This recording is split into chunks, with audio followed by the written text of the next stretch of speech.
Hi, இன்றைக்கி வந்து நம்ம பொங்கல் ரெசிபி பார்க்கலாம். இதுக்கு வந்து ஹனி திணை பொங்கல். இதுக்கு வந்து ஒரு 1/2 கப் பயத்தம்பருப்பு போட்டுக்கிறேன், 1 கப் திணை போட்டுக்கிறேன்.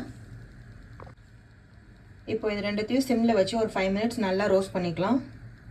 இப்போ இதை நம்ம தண்ணி ஊற்றி ஒரு 1/2 hour சோக் பண்ணி வச்சுக்கலாம். ஓகே, 30 மினிட்ஸ் இது நல்லா சோக் ஆகிடுச்சு. அந்த தண்ணியிலே நல்லா வாஷ் பண்ணி எடுத்துக்கணும். நம்ம இதில் இன்னும் கொஞ்சம் தண்ணி ஊற்றி குக்கரில் நல்லா ஒரு 5 to 6 விசில் நல்லா வர வச்சிடலாம். இப்போ நான் 6 விசில் குக்கரை ஆஃப் பண்ணி எடுத்துட்டேன். சூப்பராக வந்திருக்கு.